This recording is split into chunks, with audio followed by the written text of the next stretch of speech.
Hello and welcome to, another Demon 212 3DS review, but this is kind of a first as well because it's a VC game. I'm going to be looking at Super Mario Land 1, which if you've never played it before, it's unsurprisingly a Mario game. So, it's a pretty good Mario game. One of the things I'll mention straight away is obviously these games never used to have an analog, and I personally don't think the D-pad's all that comfortable on the 3DS. I think its position's pretty awful. It should have probably been at the top, and it's just also a little bit too small considering how big the Gameboy one is. So I was a little worried with how it was going to control with the D-pad. It's okay, but as I say, I do get a bit of cramp and I do find it uncomfortable. The analog though works surprisingly well. It takes a little while to get used to, but once you do, I don't think you'll be going and using anything else.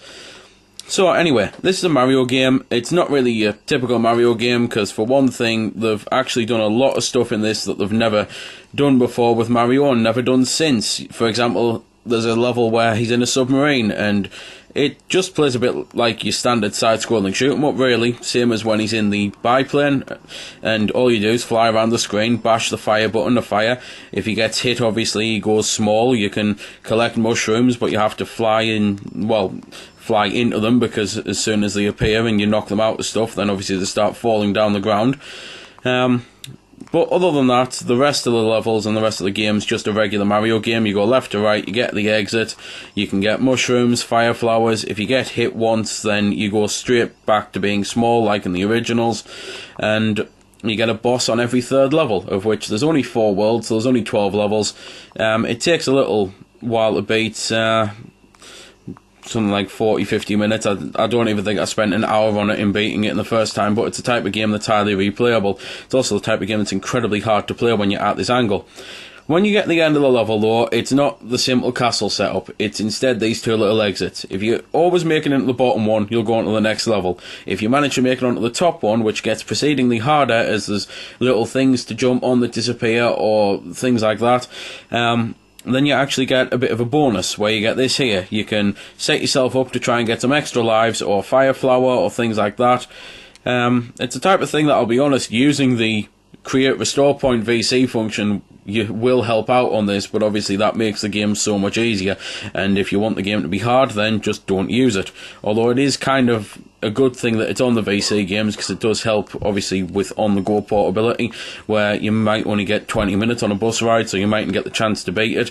It's one of the problems that pretty much plagued handheld gaming until the DS came around with the sleep mode, and then the PSP came around with its proper sleep mode to be able to actually switch the console off and still go back onto the same place even when it dies.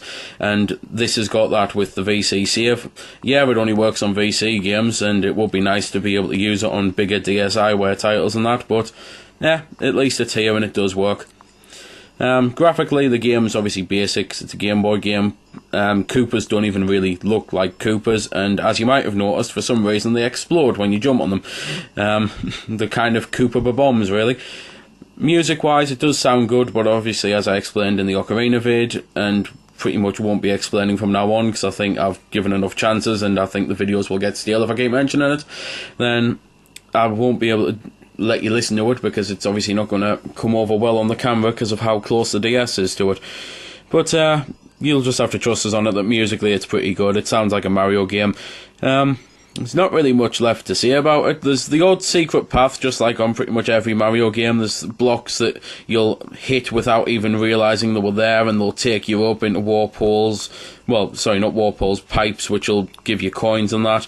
But other than that, it's your standard Mario game. It's pretty good. For the price they want, it's reasonable. It would be nicer to be a little bit cheaper, seeing as I say, you can beat it in less than an hour, but it's still not as unfairly priced as the Kirby game, which I will actually be reviewing very soon, so it might already be up by the time you're watching this. So there we go then. That's been the review. I hope you found it helpful. I don't score the games because that's based purely on opinion, so instead I'll leave you to make your own mind up.